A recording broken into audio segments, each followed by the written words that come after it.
On the day we moved into our new house, I expected the start of a new chapter in our lives, but an unexpected event awaited me. As soon as we finished moving in, another large truck quietly stopped in front of our house. I became a bit anxious and asked my husband, "Is this truck ours?" Then the words my husband cheerfully uttered reached my ears. "Actually, from now on, my parents will live here with us." What, really? Why? I was so surprised that I couldn't find the words to respond. My in-laws went further and said, "If you oppose, we don't need such a daughter-in-law. You can't even show respect for us." At that moment, I couldn't help but burst into laughter. "Does this mean our married life is over?" I asked while laughing. "Huh?" My husband looked confused. This is the moment I, just after moving into our new house, realized there was a big gap between me, my husband, and my in-laws. I, Samantha, a housewife in my 30s, have been married to Victor for 5 years, and we have a lovely 4-year-old son. Initially, I quit my job to focus on the family. But now that our son is a bit older, I've started working again, full-time on weekdays. When I first met Victor, he was very kind and a bit laid back, which I found charming. Above all, I was moved by how he always put me first, which led me to decide on marriage. However, over time, some issues emerged between me and Victor's family. They cared too much about appearances, prioritizing their reputation over others' feelings. This was especially evident during our wedding preparations. They insisted on a grand ceremony, saying, "It's the eldest son's wedding, so it must be grand." I wanted a small, intimate celebration with close friends and family. But my in-laws wouldn't allow it. They argued that a modest wedding would be embarrassing and tarnish the family's honor. Victor's family is not particularly prestigious. His father is just a retired office worker, and his mother is a stay-at-home wife. Their home is just a mere rental, not fancy at all. Yet, they place great importance on how they're perceived externally. They eventually declared they would cover the ceremony costs, unilaterally booking a familiar venue. To avoid premarital conflicts, I reluctantly agreed to their plan, only to later realize it had placed a significant burden on my family. The groom's side, my in-laws, only covered their expenses, leaving my family to bear the rest. And during childbirth, the words my mother-in-law uttered while I was in labor painfully highlighted their values. The baby isn't born yet." I rushed over thinking I'd meet them already. This is a bit boring. Maybe I'll have some coffee while waiting," she casually complained beside my hospital bed. While I was in pain, my mother-in-law relaxed beside me as if at a tea party. "Samantha, are you listening?" She casually spoke to me, enduring pain. Even then, Victor was just an onlooker. He could have shown a bit more consideration. I was once attracted to his laid-back nature, but now it just seemed like insensitivity. Perhaps for him, his parents' behavior was completely normal. And this insensitivity continued after our son was born. Leaving me alone immediately after our son's birth, his parents, calling it a celebration, held a late-night party at our home, demanding snacks and drinks. Even when our son cried, no one made an effort to soothe him. That's why I kept a distance from my in-laws, maintaining only minimal contact. However, there came a time when we inevitably had to engage closely with them. We, a family of 3, were living comfortably in a rented apartment, but as our son grew, we started considering buying a house. Building a house is not just a decision. It's a major undertaking. It starts with finding a land, selecting a construction company, and involves countless meetings right down to the details of the interior. Both of us working, our weekdays were busy. So the meetings for the house were concentrated on weekends. Since it was challenging to take our son to long meetings, we often left him with my parents. But the day before our next meeting, my mother called to say she caught a cold and couldn't take care of him to avoid passing it on to him. When I discussed it with Victor, he suggested, "Why don't we leave him with my parents for a change?" I was reluctant to rely on my in-laws, but Victor didn't wait for my response and called them saying, "Can we ask you to take care of him for a day? Don't worry, it's just for one day. We'll bring a souvenir." Despite my apologies for the sudden request, Victor assured, "It's fine, they'll just look after him for a day," and ended the call. That moment planted a seed of anxiety in me. The next morning, we took our son to my in-laws and headed to our meeting.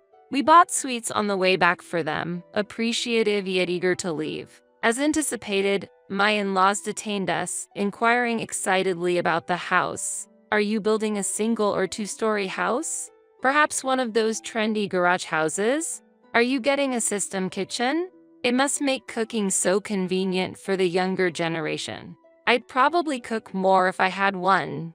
My mother-in-law joined in with interest. Victor responded, "Samantha decided on the kitchen since I don't cook." Hearing this, my mother-in-law expressed a longing wish to try out the new kitchen. Trying to maintain a pleasant atmosphere, I suggested, "Why don't you consider updating your kitchen too?"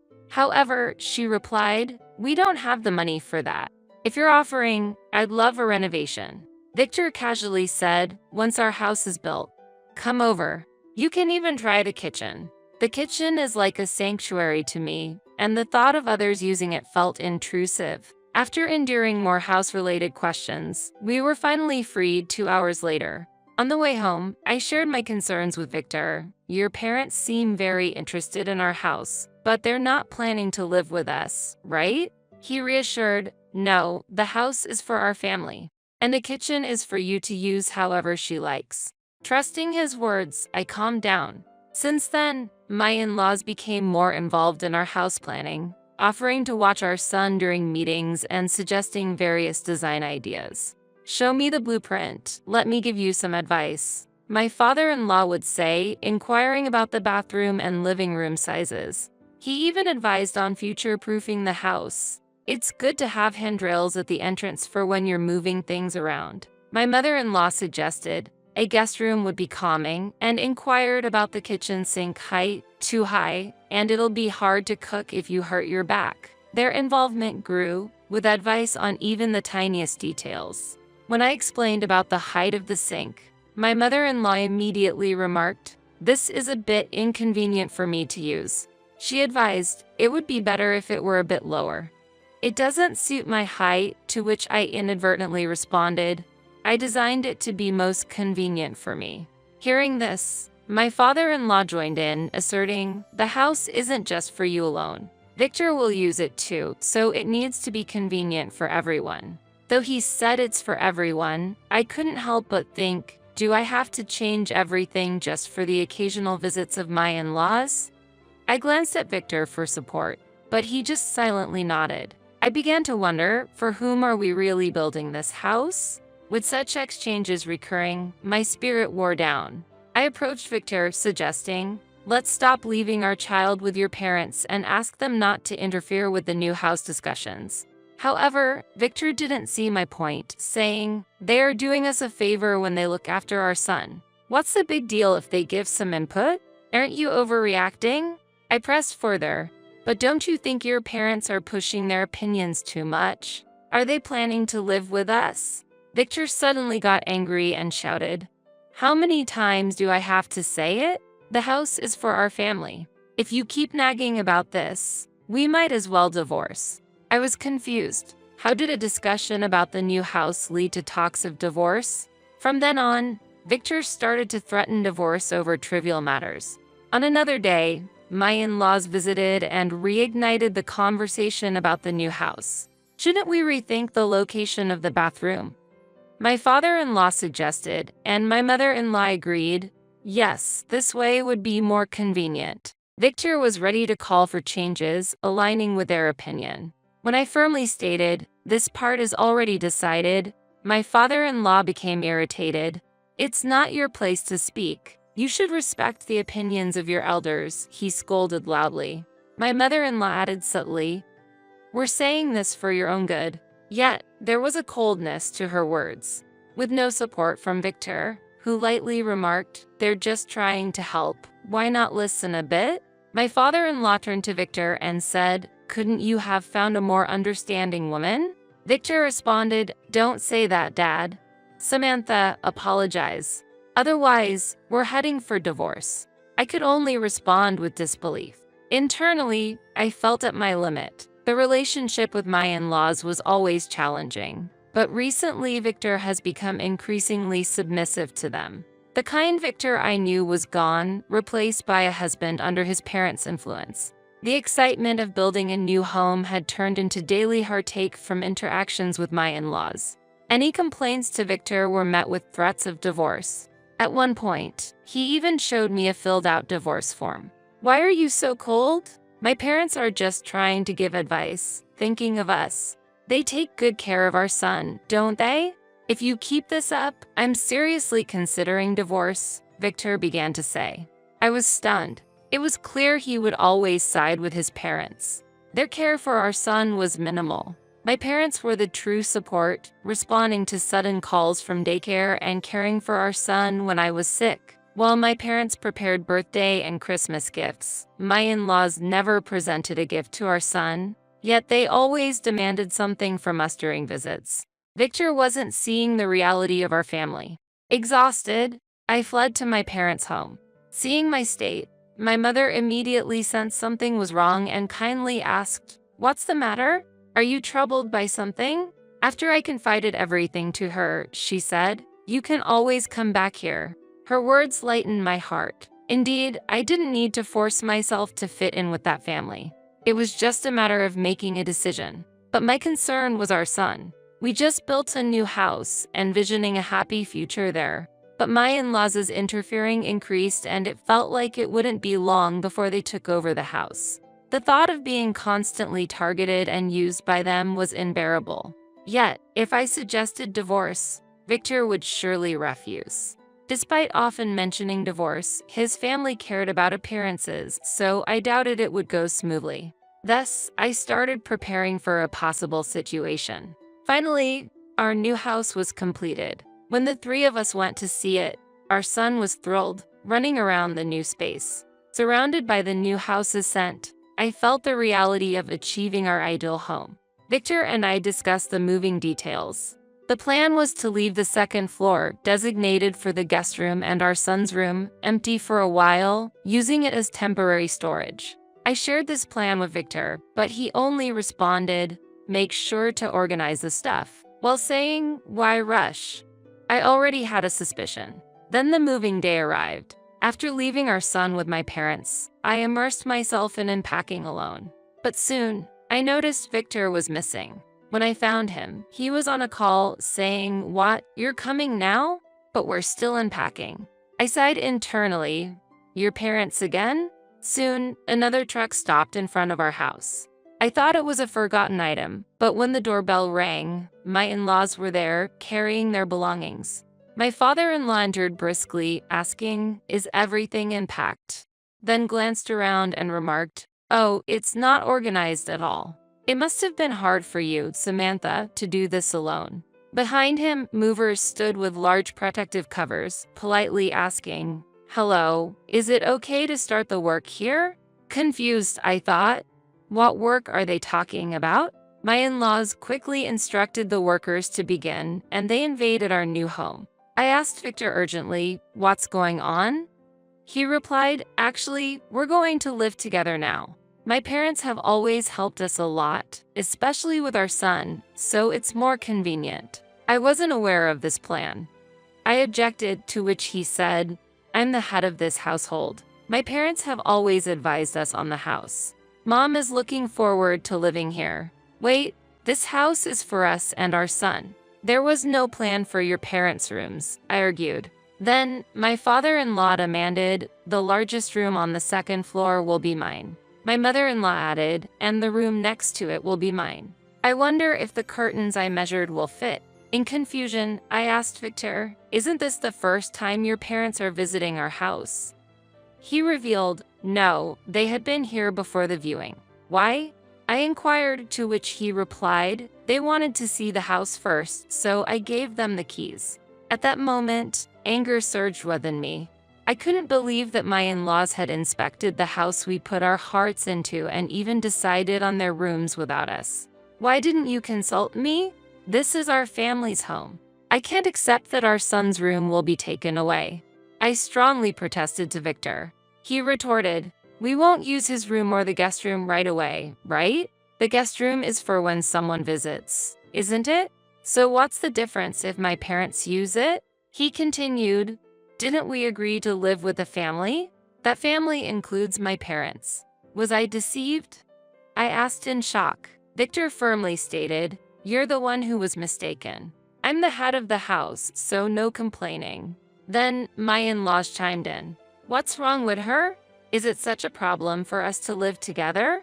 Quite presumptuous for a daughter-in-law. My father-in-law criticized. It's natural for children to take care of their parents, isn't it? You're part of our family, so it's natural for you to take care of us. My mother-in-law added. But we built this house for our family to live in. Even the kitchen was designed for me to use, I counted. You will do the housework, right? So there's no problem, my mother-in-law stated. A daughter-in-law doing household chores is only natural, my father-in-law added. So, you're saying you won't do any housework? I questioned. Of course. What a noisy daughter-in-law. Victor, you don't need such a wife. Divorce her. My father-in-law shouted. Victor also declared, don't talk like that to my parents. We really will get a divorce. There it was, the mention of divorce. So, you're considering divorce, aren't you? Huh? At the moment, I couldn't help but laugh. We're practically divorced already, aren't we? I said, while Victor and his parents looked shocked. We're not legally divorced yet, I mentioned, presenting the filled-out divorce papers to him. What's this? Victor exclaimed. The divorce papers you handed me while saying I'll divorce you. Don't you remember? I retorted. That was a joke, he claimed, but I challenged, threatening divorce every day. And it's a joke? We're a couple, aren't we? Just a joke, he tried to explain. I could only respond with a bitter smile. I've never heard of someone considering threats as jokes. Plus, I've recorded everything you've said, all your threats, I announced. Victor, in shock, exclaimed, What? Yes, I'm taking these recordings to a lawyer. We're getting a divorce, I declared. Victor, now panicked, asked, But what about this house? I wanted a happy life here with you and our son. But it seems you didn't. Go ahead, live here with your parents, I stated. Then I added, once we're divorced, return the $50,000 I contributed as down payment. And don't forget about child support. I'll be raising our son. With that, I took out a cardboard box I had prepared in advance. Inside were bags and backpacks filled with mine and my son's belongings, prepared just in case. Knowing that my in-laws were trying to take over the house and that Victor was complicit, I realized that divorce was my only option. However, Victor, who was concerned about appearances, wouldn't agree to a divorce quickly. The divorce papers were prepared by Victor, but I decided to use them. He might think it's just a threat, but since he had already filled them out, I used them to my advantage. However, I had to confirm his intent to divorce to avoid the divorce being invalidated, so I also made recordings. He probably thought I didn't have the courage to divorce him, especially with a young son involved. But I'm not alone. My parents support me, and I can't imagine what would happen to my son if we continued living with his family. Therefore, the best option was to divorce and leave. My parents have supported me and welcomed my son and me. This is your home, they told me as I arrived with my belongings. At the lawyer's office, I submitted the recorded data and the divorce papers to formally start the divorce process. Over the next week, Victor contacted me multiple times, but my decision was firm. I believe it was the best choice for my son and me. While I avoided Victor's calls, numerous messages were left on the answering machine, mainly about the house mortgage, with no mention of our son, apologies, or his parents. It seemed Victor was more concerned about the mortgage than the issues with his parents. No surprise there. Victor had no savings, often spending on hobbies like casinos and slot machines. The money actually used for the house was solely my savings from before our marriage. Although Victor said, "Don't worry, I'll put the mortgage under my name," I didn't trust his naive thinking. That's why I had him sign a loan agreement for $50,000, stating he borrowed this amount from me and would repay it.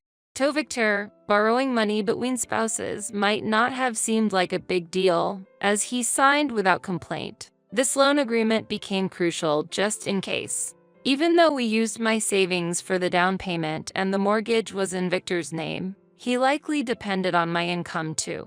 He probably intended to make me bear the living expenses after his parents moved in. I'm sure his thrifty parents wouldn't contribute to the living costs either, but I had already decided to divorce. As long as I received the money I gave him and child support, that was enough for me. I had no desire to speak with his family again, leaving all procedures to my lawyer. I submitted the loan agreement, intending to demand full repayment. I was prepared for a request to pay child support in installments. But due to their pride, they chose to settle it in one go to sever ties with me quickly. How they managed to arrange the funds, I do not know, but that's no longer my concern. A new future with my son awaits me. I was surprised by their decision, but learning they gave up living in the new house and chose to sell it gave me a sense of closure. Without me, the loan payments became a burden for them, along with their dubious debts. Victor and his parents started a new life in a small apartment, facing financial difficulties. My mother-in-law, who had dreamed of a system kitchen, was deeply disappointed that her dream wouldn't come true.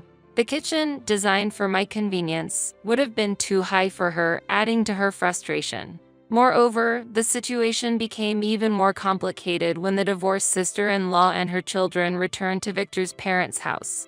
The addition of the unemployed sister-in-law, who had no desire to work, and her two sons, a middle schooler and an elementary schooler, made the house even more cramped. With only Victor's income and the meager pensions of his parents, their living situation became extremely difficult. With Victor burdened by debt repayment, their household finances were always in dire straits.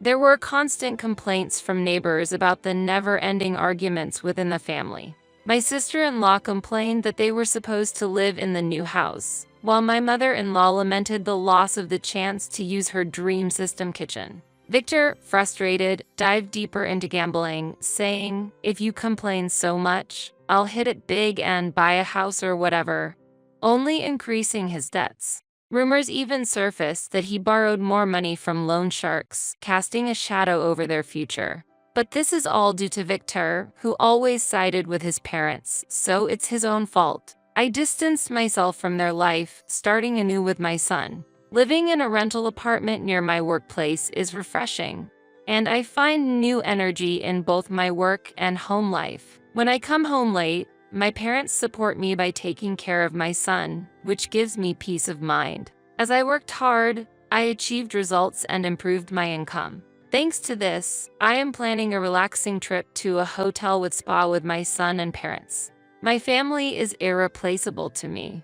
Freed from the days of being manipulated by Victor and his parents, I'm now expressing my gratitude to my parents, who have always supported me, feeling the true happiness of family.